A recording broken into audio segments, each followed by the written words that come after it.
you went to the wedding yesterday. I did.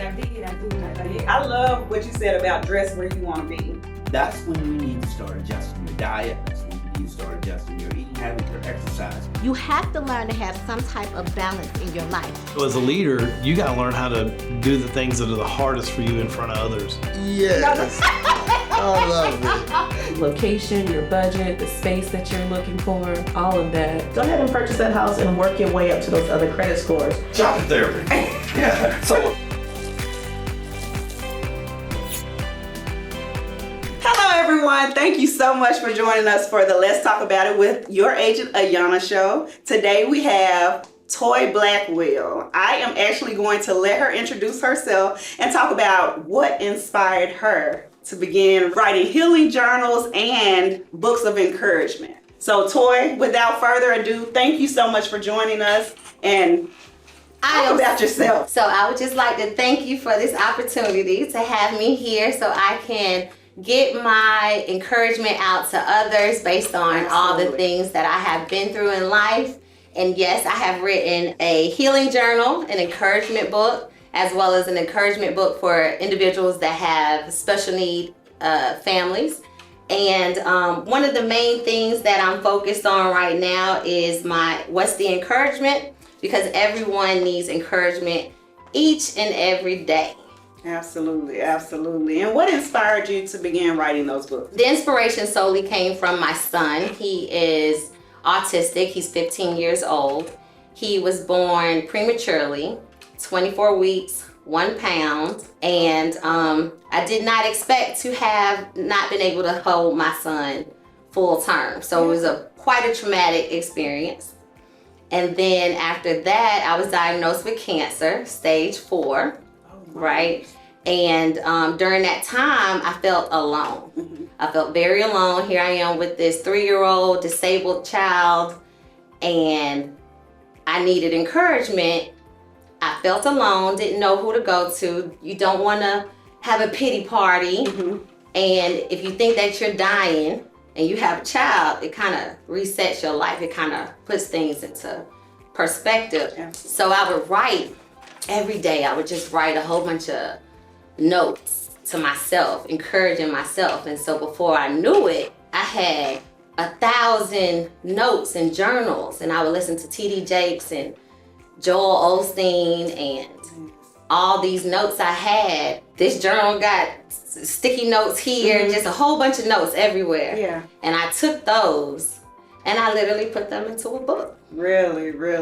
Oh, wow. So I ordered the encouragement book, as well as the journal, and it definitely has helped me. Have you heard any feedback from other people that have ordered your books and, just I have.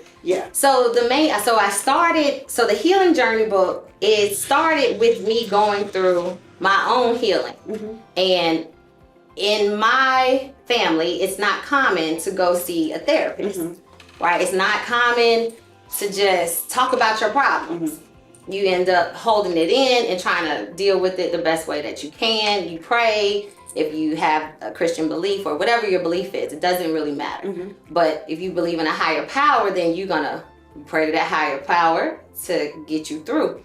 But the healing journey, you first have to recognize that you have results that you don't like, right, in your life. To recognize that you need to see about why the results in your life are the way that they are. So you begin to talk to someone. And when you talk to someone, that's when you get to the core problem, the core belief system, right? Why are you having these issues? And they tend to come from, so it sent me on a spiral. I started thinking about the brain. And your brain controls your whole life, the thought process. And your thoughts are only pictures.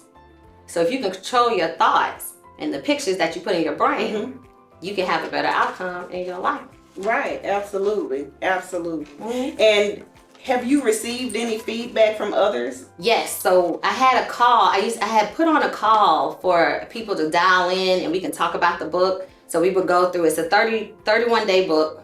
You go through day 1, day 2, right? And you get through, and so we would get on a call and everybody would say how they felt. Some people were further along in the book, some people weren't. Because it's not, I'm not a journaler. I wasn't accustomed to just making sure I write. Yes. But the more you write, the more you get out, right? You get your true feelings out on paper that you might not tell anyone in the world, but you put it down on paper. It's coming out of you and you're able to get those feelings out because you have to get those feelings out. So that's something that you recommend that everyone does Everyone. on a daily basis? No, not on a daily basis because it's according to time. But when you recognize it's an area that you do not like the results. And it don't matter how much money you have, it don't matter. Everybody's gonna experience trauma at some point in their life, right? Right. Whether it's death, whether it's relationships, whether trauma is trauma. And my son was a very traumatic event for me. Cancer was a very traumatic event for me. Right. And you don't realize how it hits you and it makes you go backwards. So you're in adulthood, you have relationships, how you you might be experiencing the same thing over and over and over again. But then you have to wonder why. Why do I keep repeating the same thing? The same thing keep happening. So you have to learn from those lessons, but then you have to get to the why. And once you keep going further back, then you find out it's from your childhood. You have childhood unhealed wounds, right?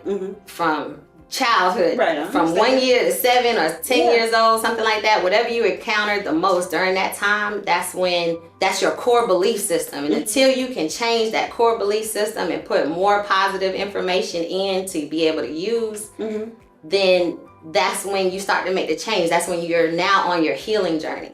So you don't begin a healing journey until you recognize you don't like the outcome of your life, the results. So how does journaling help you to identify, whatever that journey is or because when you're the traumatic journaling experience is? So this one isn't just a blank. It's going to ask you questions. And you specifically have to answer it. You have to think about it. And it's going to ask you some hard questions. And so once you're writing, it's going to bring back some memories that you might have forgotten. But then you're going to write and you're going to be like, oh, that did happen to me. Oh, and so, but you might not remember because it's so embedded so far in your brain that only through writing can you get it out. Gotcha. Okay. All right. That makes sense. So congratulations on being selected as a speaker in the 2024 Autism in Black Conference, or for the 2024 Autism in Black Conference. Yes. That's a remarkable accomplishment. How do you plan to utilize that platform to help others? So that platform, it was a true honor. So April is Autism Awareness Month, and it's perfect that we're here talking about it. So the platform gives me the opportunity to let parents know that you're not alone, right? And autism does not rule your life, right? It's not the core basis of your life, and you are able to have resources so that you can operate the way that you thought you would. It doesn't control your life. And so many people that have autistic kids, they feel like they can't do anything, they can't go anywhere, their child runs their life, but it doesn't, they don't. There's tools that you have to gain access to, and so my presentation is one that provides a whole bunch of resources. It tells the things that I've done from the time my son was a child to now 15, and gives resources as far as what does life look like after high school, because you have to plan. You need to get a trust. They have special need trust. They have waivers in place so your child can begin to live independently. The importance of not enabling your child, because if you enable them, they have no motivation to do for themselves. You completely enable them. They don't have no motivation, so they're not going to do it. Yeah. So I give parents the opportunity to get resources. No, autism doesn't control their life, and basically encourage them to just keep moving forward. There's life after autism.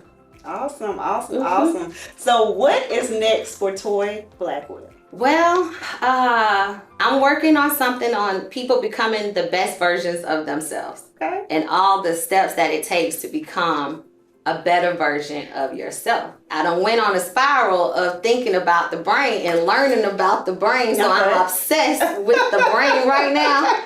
And so to know that everything starts in the mind, everything is a thought, and you can really control and change your outlook on life and change your outside of the life, you know. If you go to the gym, you don't want to go to the gym. No, I don't. But it's mind over matter.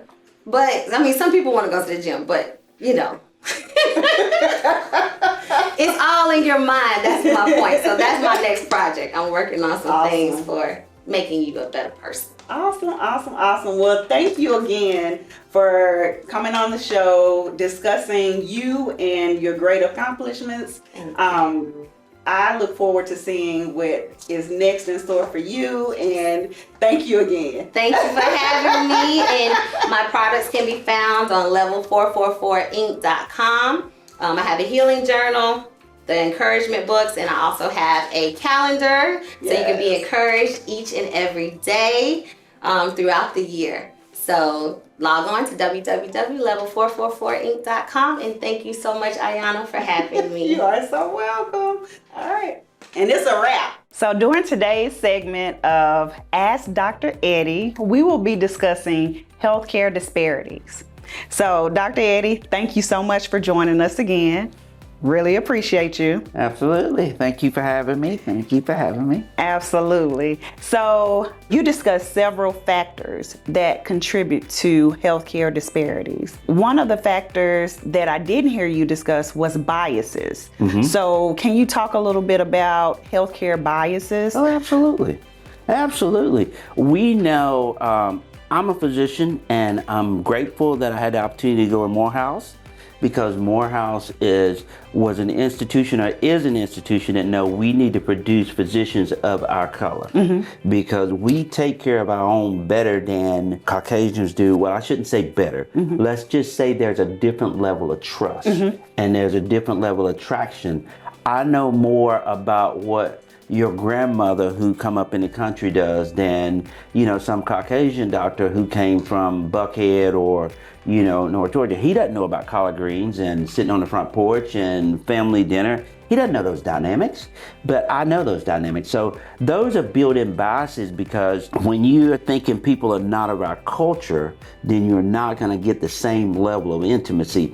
I can identify with patients as a brother, as an African-American male, better than someone of non-color can identify with that. And so there's an implicit bias built into that, because one, a physician that is a majority actually is gonna see our minority much different than they would normally, because they do not have the same background and the same insight into a minority population. We have, and I'm very proud of our culture as African Americans and where we come from, and we have to, there's a lot of things our grandmothers and grandfathers did that was healthy, but there's some things that they did that wasn't healthy. You know what I'm saying? I mean, collard green with fat back in it was not necessarily healthy, but collard greens with some turkey in it is actually healthy, Right. I mean, yeah, there's a way to do it. A baked piece of chicken is great compared to all fried, and every now and then a good fried piece ain't bad either.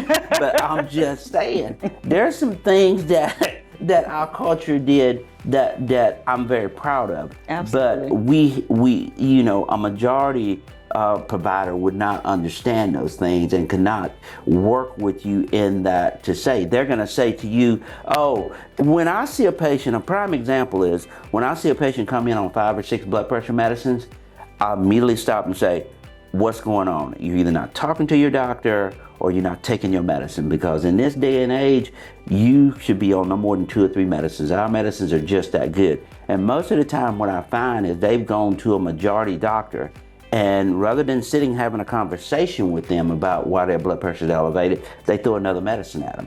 And they never really sit and talk. Why aren't you taking your medicine? What's going on? And the background is generally, I can't afford my medicine. I can't get to my medicine. So it looks like, and we're, the minority will, or the patient will, they're proud in a way that they won't explain that to a majority. And so therefore there's a communication disconnect, which again is another bias, because there's a communication disconnect that they won't really tell them what the problem is. They'll just say, okay, and take the prescription and go and get it filled, but they're not gonna take it. So now they're on 5 or 6 different meds.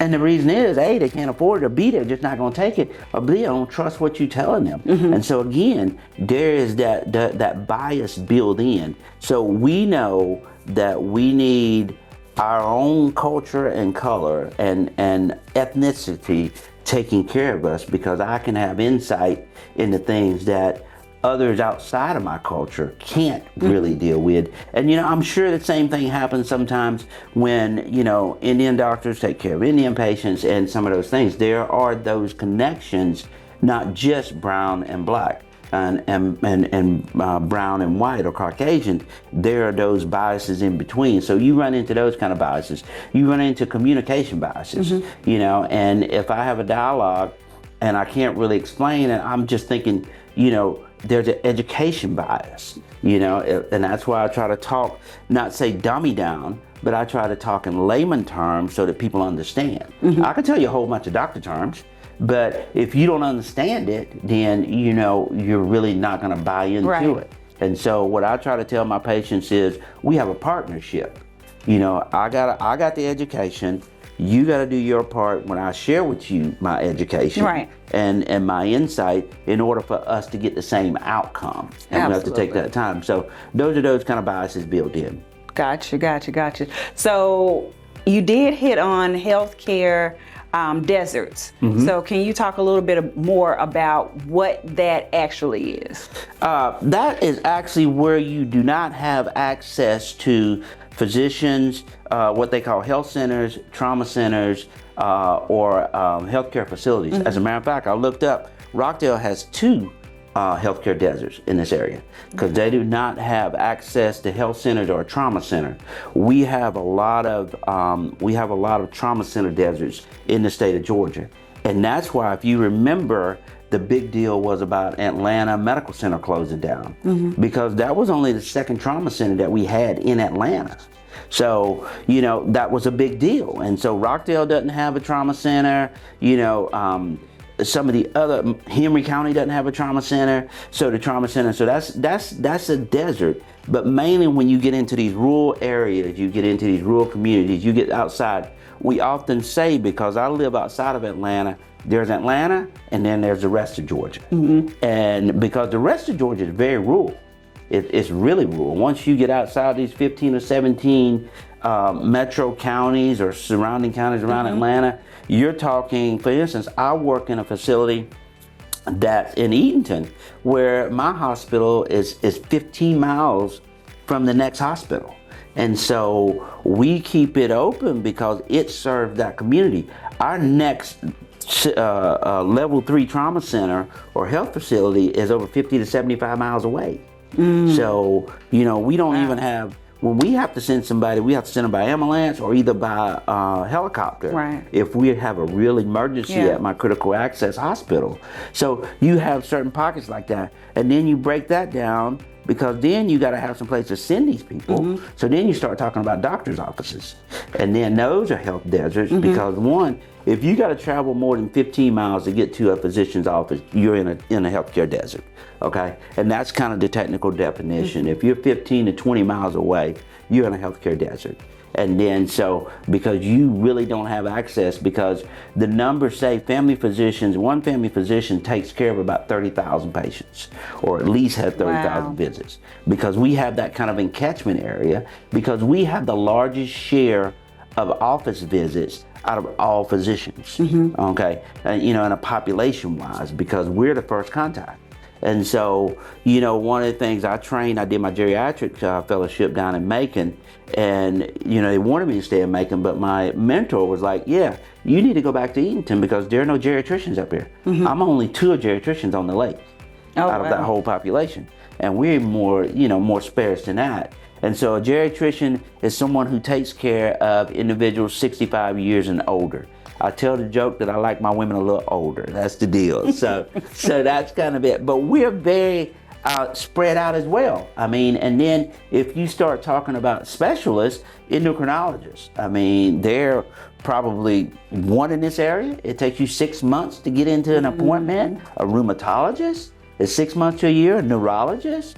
I mean, you know, there's just not enough. And so those are part of the desert as well, because again, that's when we're saying you don't have access to health care in order to really get taken care of or to elevate your level of care. But mainly it's around when you start talking about primary care and can I get into a clinic. So I would say to the population, there's nothing wrong with going to a community health center, a qualified, fairly qualified community health center, because one, the more patients they have and it's supported by the federal government, and the more patients to go and the higher the acuity of their disease, the more they get paid for that patient visit and they can take care of more patients. Really? Okay. And so they try to disperse them around. That's one way to access health care. When I first came out of Morehouse, I went to Morehouse on a National Health Service Corps scholarship, which means the government paid for me to go to school, but then I had to go to an underserved area and serve that population of patients, which I did for 4.5 years. I was in the middle of nowhere. If anybody knows Allendale, South Carolina, that's where I was. I was 50, 75 miles from anything. I mean, Wow. it was crazy. We were it. But that's where we needed to go, because they had no doctor otherwise, or Yeah. they would have no access to health care. So we still have those pockets. We still have those pockets. Everybody wants to be super specialized, you know, and I, as a family physician, I always try to mentor my young colleagues coming behind me that I need more just like y'all. You know, I'm transitioning. You see the gray beard? I'm transitioning. So I need more y'all to come in to pick up, you know, the slack to continue that we may have health care in these areas that really need people to be seen. Because people still Absolutely. staying at their house and they're still sick. Yeah. Whew. Well, that was a lot of information, a lot of great information. Is there anything else that you would like to share as we end this segment? I would say, you know, thank you, and thank you again for having me. I would say this is a very important topic. It's an important topic because we have to be aware, and people are not aware. They just look at their surroundings, but this is something that affects. Remember what Martin Luther King said, we're only as healthy as our sickest citizen. And we need to remember that, because when we have the opportunity to expand Medicare, to get more health care outside of these pockets, we need to take advantage of that. It's an election year. You speak with your vote. And these are going to be some of the issues that, as you look at your representative, you need to be paying attention. Are they thinking about these things? Right. Are they thinking about how do I take care of a population? Because, you know, my mother, your family, we have family members that are aging. We have folk that need health care. We need access to health care. And so Absolutely. we need to be looking at these issues, because these are really, they're political issues, but they're very health conscious issue, and unless we elevate everybody else, then we're never going to get to that level, and there's still a need. And remember what COVID did. It really showed us that there was still a great need for us to work on this. Absolutely. Well, thank you again, Dr. Eddie. Don't forget to like, subscribe, and comment. That way you won't ever miss a show.